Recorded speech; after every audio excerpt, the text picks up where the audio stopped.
Hey, YouTubers, this is NHRA 1975. Well, it's July 1st, 2015, Canada Day up here. Sunny out, kind of windy out right now, but for the most part, this day was pretty cold and rainy. So, it wasn't exactly a great weather day for Canada Day, but it was nice to have a day off. Thought I'd do a little update. Last time I remember last year at this time I did an update, so hopefully if I look back on that video and look now, there's been progress made and something's been happening, you know. Anyways, on the truck here, finally got around to PORing, pour painting all the frame, so it looks way better now. It took a long time. I had to pressure wash a lot of the grime and the grease off. But the finished product is pretty nice. I mean, this is right after. I just painted today, so it's at its best right now. But, yeah, so that's really nice. The ride support on this thing, too, is solid. Another bonus. The battery tray, I poured that. All that's really left, I think, is I'm just going to try to work on these a little bit, get these in a nicer shape, the inner fender wells. Up in here, this inner fender well needs a little work. I had to do some kind of little welding work there on it, but I'm going to try to put some undercoating in there and finish up painting that part of the frame.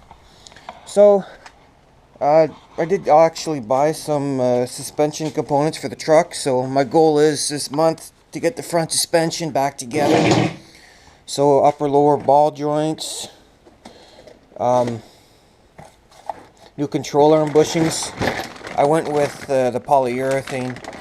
These squeak, yeah, they can squeak sometimes. There's this paste in here it's called like Gorilla Snot, it's nickname for it. So you just have to make sure you use that. But these are a lot more impervious to rubber, impervious to oil. They'll last a lot longer than the rubbers. So I just have to go to my buddy's house and get him to push all these in, push the lower ball joints in. The upper ball joints don't need anything. They're Samug again, so there's no point really in getting cheap stuff, I say. So anyways, I had to order it. For some reason, these were really hard to get from Summit, and I ended up ordering through Jags, but again, I also got new coil springs and little isolators. These coil springs are variable coils, so up here the coils are more closer together and compared to the bottom. So I think they adapt a bit to the load on them, just as compared to other coil springs. There's a little bit of an added feature, but they're pretty typical. This is just for a small block application in a truck in the 88 to 98 GMT 400. So, and there's isolators too. They don't have the little hooks in it like they're just straight up ones. So, if anyone wants to figure that one out too, but at least these coil springs here, the isolators just fit on top. It's flat to flat. So, hopefully I explained that decently. Yeah, so, get that. I also just got some new engine mounts. These are actually on sale at Summit, which is pretty good. Normally I don't get deals like that. But yeah, these typically wear out a lot. So, it's a wise decision. While all this front suspension's apart, it's easy to get at. If I could find an old one, I'd show you how they wear. But anyways, take my word for it. These wear. So anyways, while the front suspension, these nuts and bolts are easy to get at, take it apart, put new ones in, live a better life, you know. Other than that, on the truck, I got really stuck on these door panels. I don't know how long I spent on them. They were pain in the you-know-what, like. But they're in now. All this works nice too, like the handle's not cracked.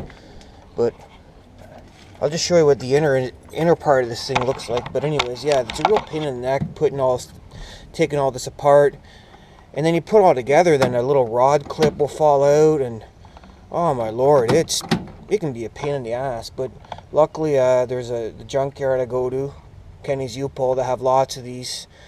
They always have 3 or 4 of this generation trucks, so you can take them apart and practice on them, and there's always parts available, so that's great. I mean, that's a big resource. And upgraded this truck, like, look at these chrome door handles. Wow, man. I'm just gonna have so many people after me. I'm gonna be so famous now. And also, it's a Cheyenne. Look at that. Look at the trim. Look at the luxury. Anyways, yeah. So this is what the inner door panel on these things look like.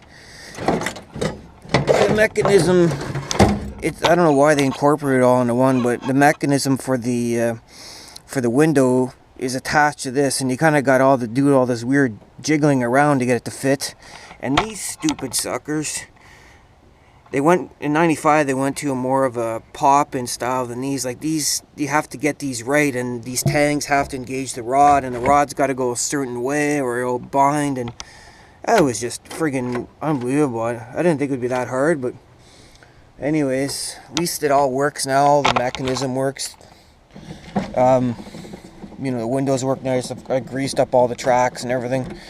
And there was a weird scratch on the old window because the side impact bar pushed out a bit. So there's this weird, like, kind of cross pattern on it. I don't know if you can see it.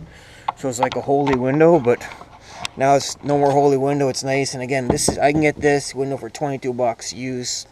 So there's no point in put a scratch window in.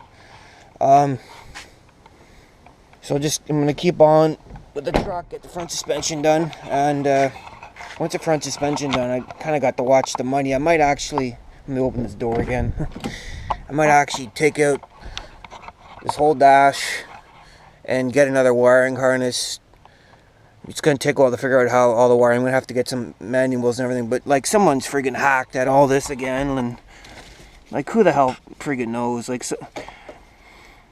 It's just someone didn't care, right? This is a truck that someone was just wanting to get on the road and then want to spend a time doing proper, so they just cut into the wiring. I don't know what the hell is wrong, what the hell did with it, so I'm going to get a wiring diagram as well as just get another wiring harness, I guess. I mean, I don't know what these are, what that is. This is the computer on these things, and hopefully it's not fried. There was a bad indicator too when I first bought this truck. There was a bunch of fuses on the floor. So it was obviously blowing fuses. Someone had been trying to fix it. So, and it's just labor really to take apart the dash and redo all that. So I'll do that, and then I'll probably take the seat out too. The seat tracks don't work, but at least the seats, someone has put newer seats in. I guess the old ones were totally shot. So this is a nice split bench, but I'll have to figure out why they don't go back and forth. But that's an upgrade. I don't know if I'm going to bother with a headliner. Probably change speakers. But, you know, the interior again, I'll fall back on the interior stuff to save up money for the rest of the steering components for the truck, as well as the brakes. So that's going to be, I'd say, about $500 or $600. So other than that, the Grand Am's looking way better now. I got a new deck lid for it.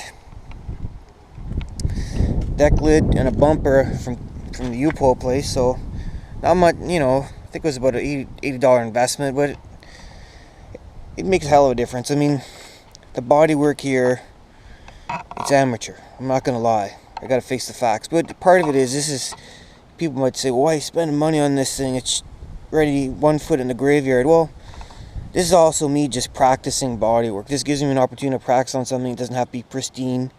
I'm probably going to try to redo some of this stuff, but at least now it doesn't look like burst control on wheels. I can park if I go on a date or something. I don't need to park it at the back of the parking lot behind the dumpster to hide it. Like, looks a little bit better now. So I mean, that's the main thing, right? It makes you feel a little better, not driving a total POS. But the other side to it came out all right. I mean, it's just this rust paint I use, so I didn't feather it in or anything, so there's a real bad cut there. And then in a hurried state, I put the deck lid on and I'd grease on my pants, and that freaked it up. And then I had no idea that this would happen either, so I might just fill that in with caulking or something just to hide it a bit. I mean, but we'll see what motivation is. I still have to, there's an exhaust leak in this thing and there's a misfire, so this is like just another project car essentially, but at least it looks better. Like, at least it looks better. I'll show some pics in the video. So